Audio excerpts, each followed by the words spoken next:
Phone lines are open. Ask us a question. And right now we're joined by Republican Congressman Bob Latta from Ohio. Congressman Latta has criticized the TARP program since the beginning, saying it lacks accountability. Congressman, thank you so much for being with us today. Not sure if you heard our last caller's question, but he was definitely questioning the entire prospect of bailouts and wondering where his handout was as well. What would you say to the American people who have such concerns? Well, it's being asked all the time. And again, thanks very much for having me on this morning. But I have people across my district all saying the same thing. They see all these dollars being doled out from Washington. They said, wait a minute, here I am. I'm working hard. I'm trying to keep my business going. And what about me? And how about some dollars out here? So, no, it's a commonly asked question that we're hearing all the time, not only in my district, but across the country. Now, Congressman, I want to hit on that, though, because President Barack Obama, using the words repeatedly, responsibility, transparency, accountability, that is certainly the direction that we're going in terms of the TARP money that has been spent and the rest of it that will be spent. Does that make you feel any better? Not really. And the reasons for this, when this all started with the financial bailout, the first question was how much of the money were we talking about? The $700 billion they came up with, if anybody would ever really look at that number, it was just one that was picked. At this stage of the game right now, we've probably got about $8 trillion out there, not just in bailout money, but all these other things that have been going on to try to prop everybody up. And on the $700 billion, the first 350, when I read the bill, and I think more people ought to read these bills, not only in Washington, but back home, because the first one was only about 109 pages, and right on page, that was like 4 or 5, when they started talking about what a troubled asset was, we were talking about residential and commercial mortgages, and that was what the whole thing started at. And all of a sudden, the next thing we know, we're talking in the very next paragraph, or about any other asset that the Secretary of the Treasury defines it to be. And that put red flags up to me, and that's when I started reading just bits and pieces that were coming out there talking about, all these other types of loans that could be from auto loans to student loans to credit card debt. And then I thought we were going to get ourselves in trouble real fast here.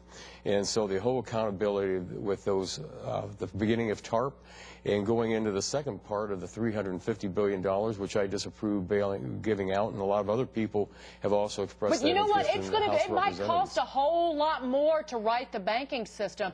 There's talk of setting up a bad bank to essentially do what the first proposal for TARP would do, is get the bad assets or set a price for these bad assets. But I've heard the number $2 or $3 trillion thrown out, not in Washington, but by people who are economists. And what do you say to that? If you really want to fix the banking system, that's what it's going to cost. Well, you're absolutely right. Those are the numbers I've heard. When you're talking about $2 or $3 trillion, and the problem anymore, I don't think people are being shocked by this number. Today, when you're looking at over a $10 trillion national debt, we got to pay this stuff back.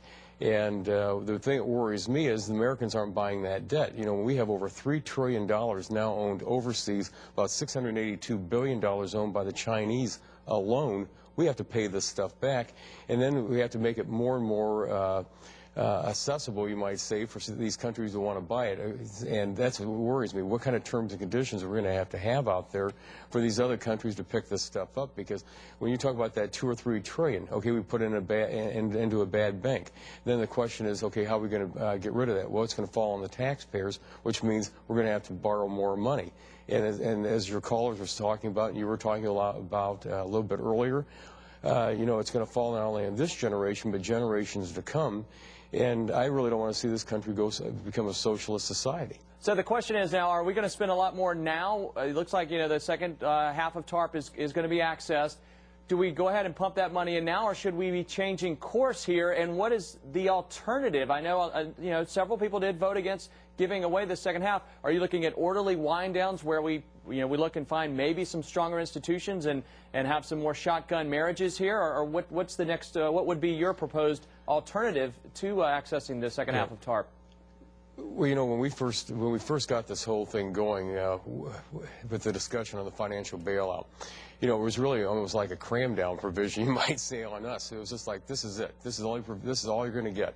We weren't having any discussions on any other types of situations that we have. We had Bill Isaac come in and spoke not only to Republicans but to Democrats.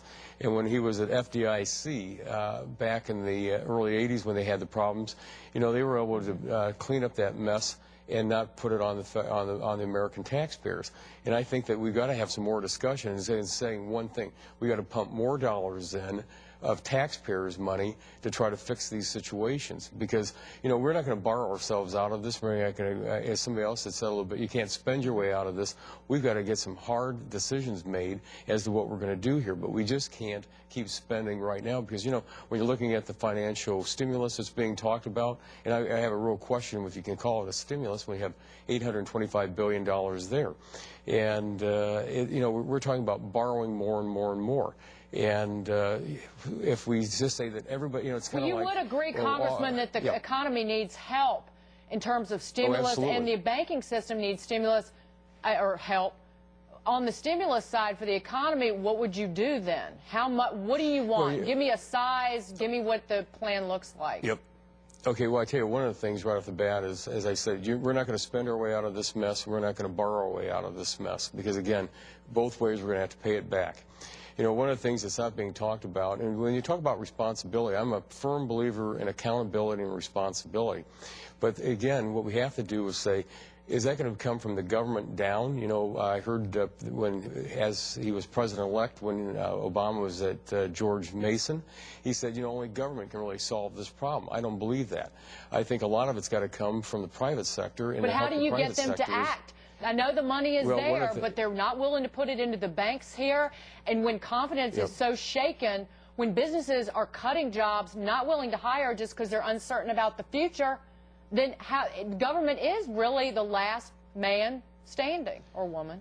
Well, the problem with that is that what we're overlooking is this. On the private sector, you know, when you want us to say, how do we get jobs? Government does not create any jobs. Only private enterprise is going to create those jobs. Private enterprise is the ones that creates the jobs to create wealth. Government consumes wealth. And as we can keep consuming more and more wealth, it's going to leave less and less and less out there for the private sector. And one of the things that we haven't really been talking about enough of is, and I think that, you know, a lot of the business sector was concerned about when they saw that on the so-called stimulus, that what we're looking at now is less dollars that are going to be on the side of on the tax equation side. I'm a firm believer that we've got to make sure that the American taxpayers are paying less so they can spend those dollars, save those dollars as they see it. That businesses have those dollars in their own pockets. Yes, sir. Thanks so much for joining us this morning. Unfortunately, we have to run, but we do appreciate your time on Saturday morning. By the way, please watch, because Bill Isaac's going to be with us in the 12 o'clock hour. You mentioned it. Well, I tell you what, Bill, believe it or not, comes from my district originally, so he's a